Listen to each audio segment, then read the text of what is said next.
Welcome to Tales of Wonder. I'm Mardell, reading My Father's Dragon by Ruth Stiles Gannett.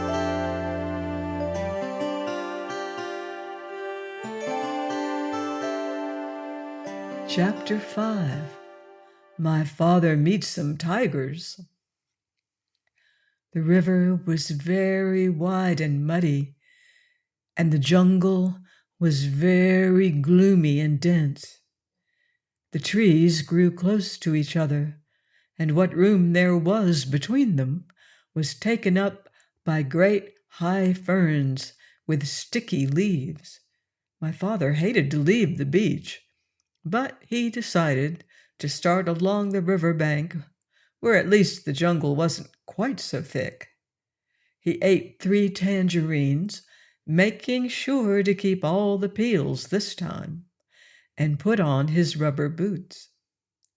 My father tried to follow the river bank, but it was very swampy, and as he went farther, the swamp became deeper. When it was almost as deep as his boot tops, he got stuck in the oozy, mucky mud. My father tugged and tugged and nearly pulled his boots right off, but at last he managed to wade to a drier place. Here the jungle was so thick that he could hardly see where the river was. He unpacked his compass and figured out the direction he should walk in order to stay near the river. But he didn't know that the river made a very sharp curve away from him, just a little way beyond, and so as he walked straight ahead, he was getting farther and farther away from the river. It was very hard to walk in the jungle. The sticky leaves of the ferns caught at my father's hair, and he kept tripping over roots and rotten logs. Sometimes the trees were clumped so closely together that he couldn't squeeze between them, and had to walk a long way around. He began to hear whispery noises, but he couldn't see any animals anywhere. The deeper into the jungle he went, the surer he was that something was following him.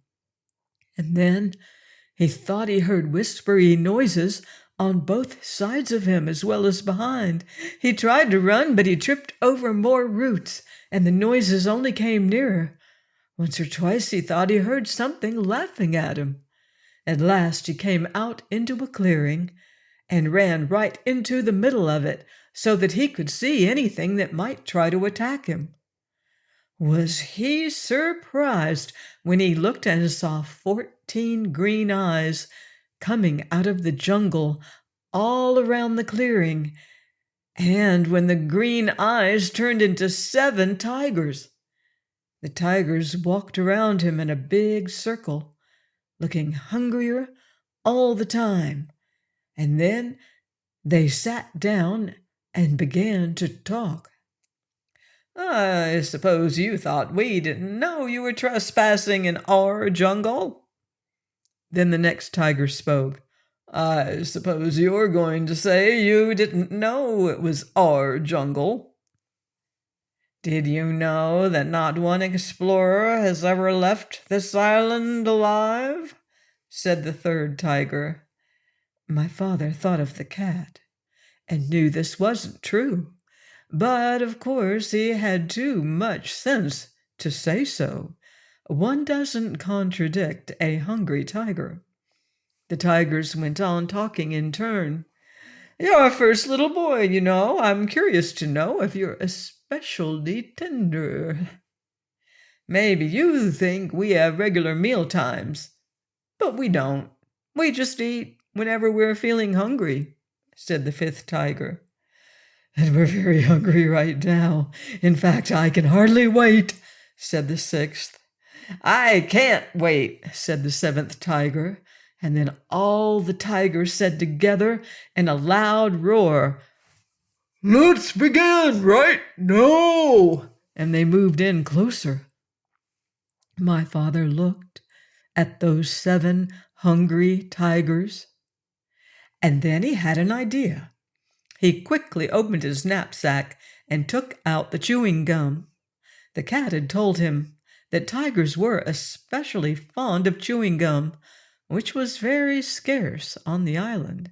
So he threw them each a piece, but they only growled, "As fond as we are of chewing gum, we're sure we'd like you even better."